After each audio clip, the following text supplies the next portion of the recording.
위중증 환자는 정점 이후에도 당분간 증가할 것으로 3월 말 또는 4월 초에 대략 2,000명 내외까지 발생한다고 가정하고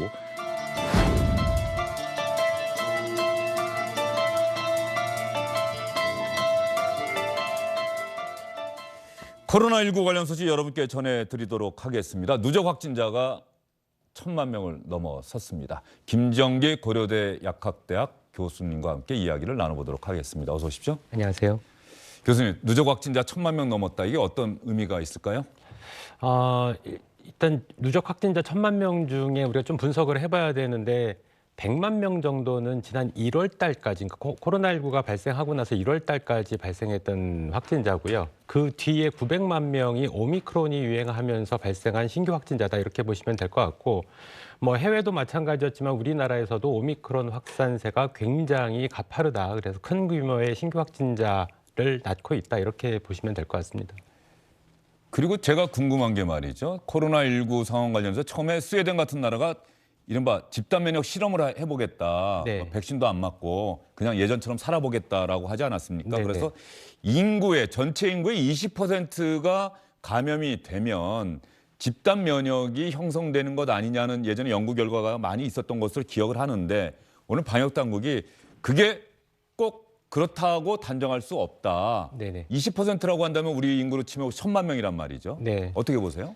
20%라는 집단 면역의 기준을 20%로 본다라고 하는 거는 사실 근거가 없는 거고요. 실제로 집단 면역의 정의를 보면 인구의 일정 비율이 면역력이 형성되면서 특정 질병에 대해서 감염 예방 효과를 보이는 거를 우리가 집단 면역이라고 얘기를 하고 있거든요. 그 퍼센트가 뭐냐? 그러니까 대부분의 질병들 같은 경우에는 한 50%에서 70%로 보고 있는데 지금 코로나19 같은 경우에는 워낙에 전파력이 높다 보니까 훨씬 더 높은 비율의 인구가 어떤 면역력을 가지고 있어야지만 사실상 집단 면역이 형성될 수 있다라고 보는 게 맞을 것 같습니다. 예. 그러면 아직까지는 우리가 집단 면역이 됐다 안 됐다. 항체 뭐 조사 이거 계속 하고 있는 겁니까? 하다가 중단했다가 또 어느 시점이 되면 또 하고 그러는 겁니까? 우리 항체가 형성이 네. 되는지 조사하는 거 있지 않습니까? 백신 접종이 본격화되기 이전에는 주기적으로 검사를 했는데 예. 그 이후에, 그러니까 일정 비율의 인구의 일정 비율이 백신 접종이 이루어진 이후에는 사실상 안 하고 있다라고 보시면 될 것 같고요. 뭐 최근에 그래서 항체 양성률 조사를 해야 된다라는 얘기가 예. 나오고 있는데 지금처럼 인구의 거의 90% 가까운 사람들이 2차까지 접종을 맞은 상황에서는 사실상 의미는 없다라고 보고 있습니다. 왜냐하면 백신 접종에 의한 항체가 형성된 건지 감염에 의한 항체가 형성된 건지 구분할 수가 없거든요. 사실은 디바라는 개념으로 구분하는 방법도 있긴 한데 네. 아직 코로나19 백신에는 그러한 개념이 없습니다. 그래서 지금 상태에서 인구의 몇 퍼센트가 항체를 가지고 있느냐, 사실상 백신 접종을 2차까지 마치신 퍼센트가 한 88%, 87%에 가깝기 때문에 거의 대부분의 국민들께서 항체를 가지고 있다라고 보는 게 맞을 것 같습니다. 아, 그렇게 보세요? 네네. 예. 근데 그 정도의 차이가 있다. 그러니까 항체 수준이 어느 정도 되느냐, 이 부분은 개인적인 차이가 분명히 있습니다. 아, 항체도 아주 강한 항체가 있고 중간 정도 항체가 있고 약한 항체가 있을 수 있다. 그렇죠. 우리가 네. 수치화할 수가 있는데요. 예. 많은 항체가를 가지고 있는 사람도 있는 반면에 보통 이제 연령대가 높으신 분들 같은 경우에 항체 수준도 낮고요. 그리고 지속 기간도 짧다 이렇게 보시면 될 것 같은데 양성률 조사에서는 전부 양성으로 나올 가능성이 상당히 높습니다. 그렇기 때문에 방역 정책에서 큰 의미는 없지 않나 이런 생각을 가지고 있습니다. 예. 누적 확진자가 1,000만 명 되는데 그러면 100만 명, 200만 명, 300만 명, 500만 명 그리고 1,000만 명 되는 때 그 기간이 이번에 1,000만 명 될 때까지 기간이 상당히 짧은 거였죠. 워낙 짧은 기간에 우리가 확진자가 수십만 명씩 나오지 않았습니까? 네, 맞습니다. 앞서도 잠깐 말씀드렸던 것처럼 100만 명을 넘어서는 시점이 한 2월 초 정도 예. 되거든요. 그 이후에 한 달 반 만에 이제 900만 명 가까운 분들이 확진이 된 거고, 그래서 1,000만 명이 넘게 되는데 또 일간에서는 이런 얘기를 합니다. 인구의 20%가 되면 실제로 오미크론 정점에 도달한다. 왜냐하면 영국도 그랬고 미국도 그랬거든요. 근데 이 부분은 좀 차이가 좀 이렇게 해석하기는 좀 어려운 부분이 있다. 단순 비교는 어렵다라고 보는 게 영국과 미국 같은 경우에는 사실상 진단 검사를 제대로 하지 않았습니다. 그렇죠. 예. 그렇기 때문에 지금 알고 있는 확진자 통계 수치보다는 훨씬 더 많은 사람들이 감염됐을 걸로 추정을 하고 있고요. 반면에 우리나라 같은 경우에는 전 세계에서 어떻게 보면 가장 대표적으로 이 확진자 관리, 그러니까 진단 검사를 제대로 했다라고 볼 수가 있습니다. 그래서 지금 현재 전 세계에서 가장 많은 확진자가 나오고 있다라는 어떤 비판을 받고는 있습니다만 실제로 해외, 그러니까 미국이나 영국, 프랑스, 독일 이런 국가들에서 제대로 신규 확진, 그러니까 그 진단 검사를 했느냐? 만약에 우리나라처럼 했다라고 하면 훨씬 더 많은 신규 확진자 규모가 나왔을 거다 이렇게는 보고 있습니다. 그러면 교수님 보시기에 말이죠. 우리가 수치상 방역 당국이 집계한 인원이 이제 1,000만 명을 넘어섰는데 네. 실질적으로 검사를 받지 않고 그런데 혹시 감염이 됐다가 자기도 모르는 사이에 지나간 이런 분들까지 합치면은 훨씬 더 많을 거라고 생각하세요? 어떠세요? 그렇죠. 훨씬 더 많을 거라고는 보고 있습니다. 예. 과거의 델타 유행 이전에는 예. 사실상 그러신 분들이 적었거든요. 거의 저희가 이제 양성률 조사한 거랑 유사한 수준으로 나왔는데 왜냐하면 델타까지만 해도 병원성이 굉장히 높았습니다. 근데 오미크론 자체가 델타 대비 한 3분의 1에서 4분의 1 정도 병원성을 보이다 보니까 병원성을 보인다는 게 어떤 표현이신지? 증상이 그러니까 위중증으로 가는 부분입니다. 증상이 예. 굉장히 심하게 나오는 예. 부분. 그렇기 때문에 뭐 오미크론 같은 경우에 무증상 감염도 비교적 많고 경미한 증상을 보이는 경우도 많기 때문에 지금 같은 상황에서는 현재 신규 확진자 규모보다는 주변에 확진 안 받았지만 감염되신 분들이 적어도 2배 이상은 될 거다 이렇게는 보고 있습니다. 예. 그리고 오미크론 변이 바이러스가 이제 그야말로 우세종이 됐고 지배종이 됐고 그래서 이렇게 감염자가 많이 나오는데 오미크론도 코로나19 바이러스의 변이 바이러스죠. 네네. 그런데 오미크론 바이러스에 또 하위 변이 바이러스가 있다. 그런데 저희가 흔히 상대의 레이더에 탐지되지 않는 비행기를 스텔스 폭격기 뭐 이러지 않습니까? 네네네. 스텔스라는 이름이 붙었더라고요. 스텔스 오미크론. 네, 이 스텔스 오미크론은 말씀하신 것처럼 오미크론의 하위 변이주다라고 보시면 예. 될 것 같고요.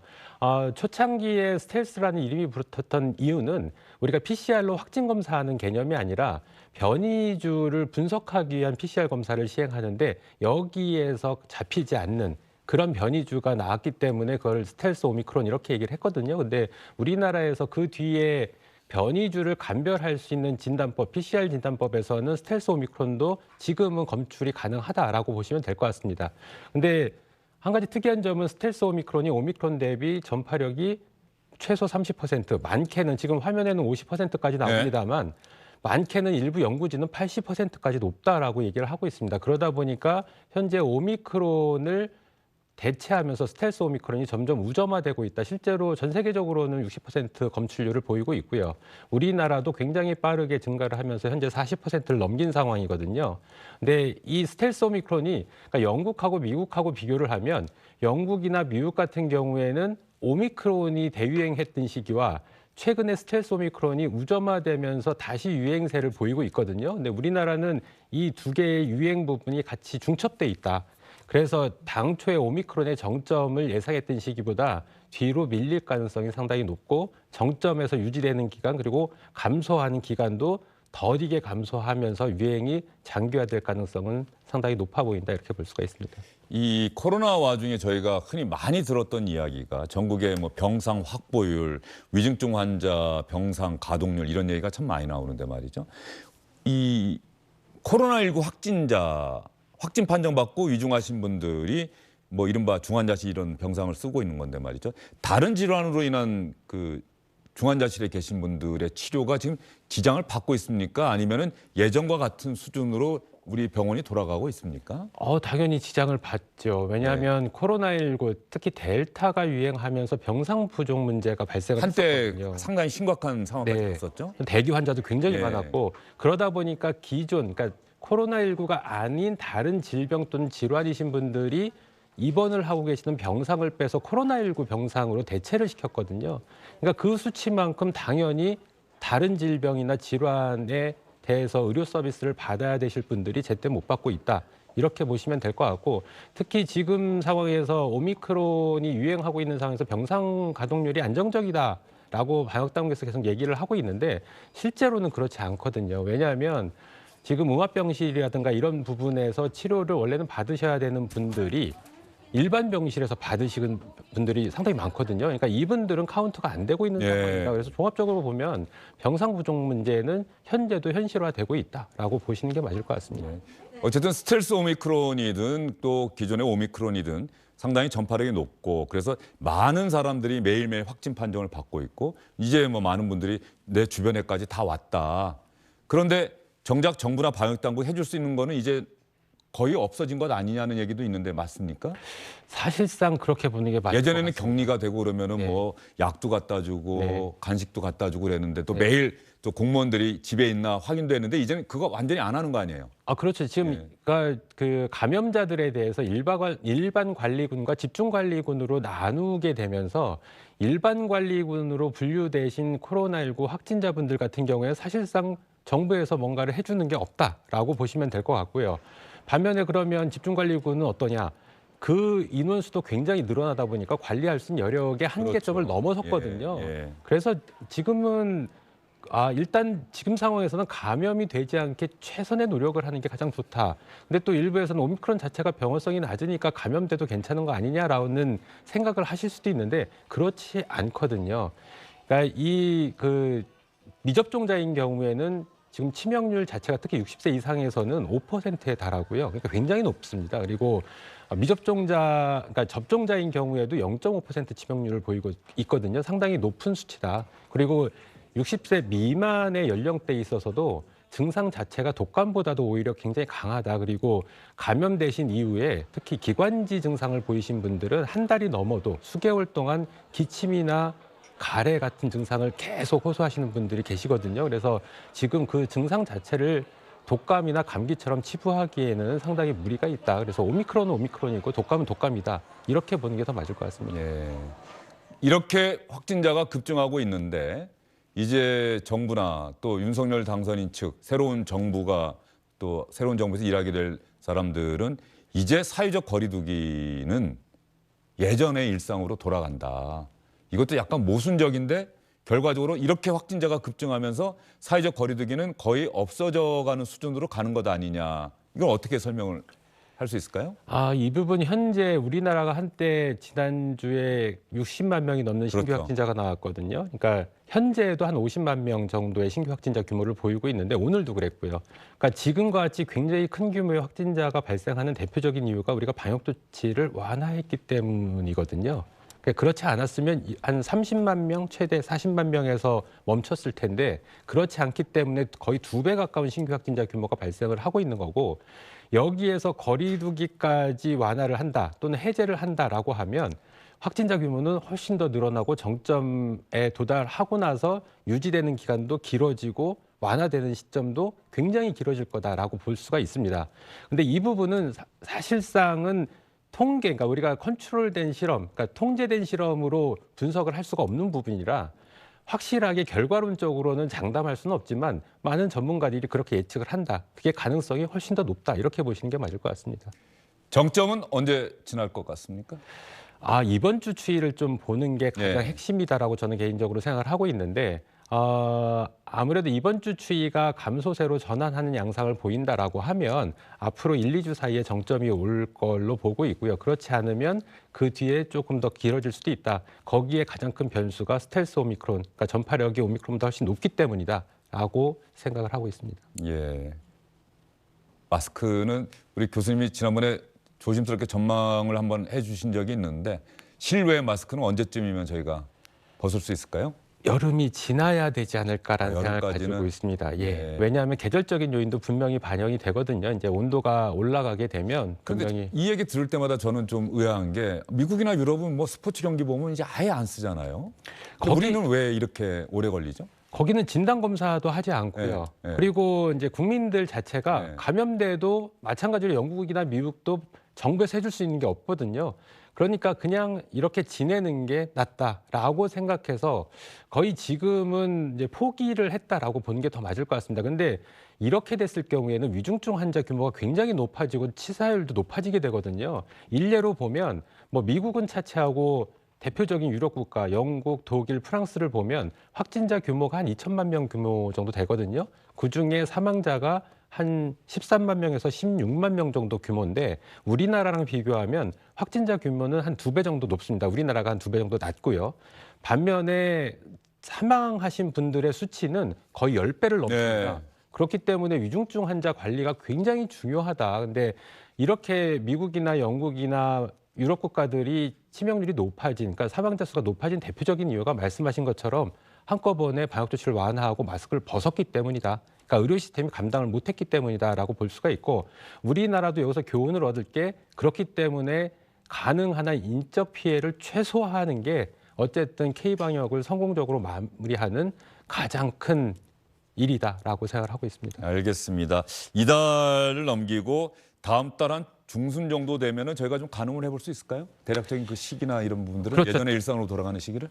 그렇죠. 이제 다 4월 중에 위중증 환자가 크게 증가를 할 겁니다. 이제 정점 도달하고 나서 2, 3주 후가 이제 위중증 환자가 가장 많이 나오는 시기인데 이 시점을 잘 넘기게 되면 어느 정도 일상 회복을 위한 그런 희망들이 좀 보이지 않을까라는 기대를 하고 있습니다. 알겠습니다. 교수님 오늘 말씀 정말 도움이 많이 됐습니다.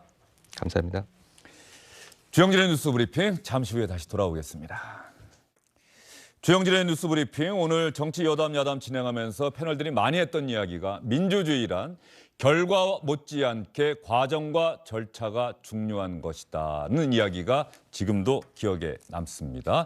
용산으로의 집무실 이전 윤석열 당선인의 고독한 결단이다라는 점 강조하고 5월 10일 취임 첫날부터 새로운 청사에서 일하겠다. 정 안 된다면 통이동 인수위 사무실에서 당선인 사무실에서 일하겠다는 대통령 당선인의 의지 많은 분들이 이제는 이해를 하고 있을 겁니다. 그 과정과 절차가 과연 정당했는지 국민들의 여론을 충분히 수렴했는지 반대자들의 의견도 충분히 수렴했는지 이 부분도 국민들은 유심히 지켜볼 것이라는 생각이 드네요. 주영진의 뉴스 브리핑 오늘은 여기서 인사드리겠습니다. 고맙습니다.